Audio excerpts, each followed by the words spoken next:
আসসালামু আলাইকুম রহমতুল্লাহ। প্রিয় দর্শক, উপর স্ক্রিনে আপনারা দেখতে পাচ্ছেন, প্রিয় দর্শক, ভারতে একটি মসজিদকে ভেঙে ঘুরে দেওয়া হচ্ছে। এটা বিজেপি সরকার, মোদী সরকার তার হিন্দুত্ববাদী লোকদের মাধ্যমে ভারতের মুসলমানদের এই মসজিদটি ভেঙে তছনছ করে দিচ্ছে। প্রিয় দর্শক, এর কারণটা কি? ভারতে বিভিন্ন জায়গায় আপনারা জানেন যে মসজিদের ভিতরে মন্দির আছে, এরকম অভিযোগ এনে হিন্দুত্ববাদী যেসব বিজেপির লোকজন আছে, যারা আসলে ভারতে মুসলমানদেরকে নির্যাতন করেছে, মুসলমানদেরকে মারধর করে, বিভিন্ন সময় নামাজ কালাম পড়তেও বাধা প্রদান করে এবং গরুর গোস্ত খাওয়া, গরু কুরবানি দিয়ে বাধা প্রদান করে, এই বিজেপির হিন্দুত্ববাদী লোকজন তারা এইভাবে অভিযোগ আনতেছে এবং তারা হাইকোর্টে মামলা করতেছে, রিট করতেছে। তো হাইকোর্ট থেকে নির্দেশ দেওয়া হচ্ছে যে তোমরা মসজিদের ভিতর গিয়ে তালাশ করো, ওখানে মন্দির আছে কিনা। এরকম অভিযোগ এনে আপনারা দেখেছেন এর আগে যে তদন্ত করতে গিয়ে সেখানে মসজিদের মধ্যে তারা জয় শ্রীরাম এই ধরনের স্লোগান দিয়েছে। এরপরে কিন্তু সেখানে মুসল্লিদের সাথে তাদের কিন্তু এক ধরনের সংঘর্ষ লেগে গিয়েছে। সেখানে আমাদের মুসল্লি 3 জনকে পুলিশ গুলি করে হত্যা করেছে। প্রিয় দর্শক, এই ধরনের অসংখ্য ঘটনা ভারতে ঘটতেছে, যেখানে আমাদের সংখ্যালঘু মুসলমানদের উপর চরম পরিমাণ নির্যাতন চলতেছে।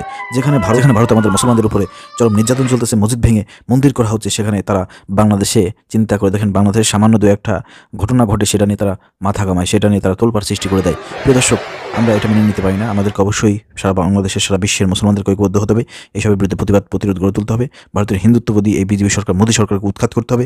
ওই দেশে আপনারা মুসলমানরা ঐক্যবদ্ধ হন এবং আপনারা ওই দেশে মোদী বিরোধী যেসব রাজনৈতিক দল আছে, অপোজিশন আছে, তাদেরকে সাপোর্ট করুন এবং এই হিন্দুত্ববাদী এই মোদী সরকারকে উৎখাত করে সেখানে একটা গণতান্ত্রিক সরকার প্রতিষ্ঠা করুন, যে সরকার মুসলমান সংখ্যালঘু যারা রয়েছে তাদের অধিকার তারা প্রতিষ্ঠিত করবে, তাদের অধিকার আদায় সবসময় সচেষ্ট থাকবে।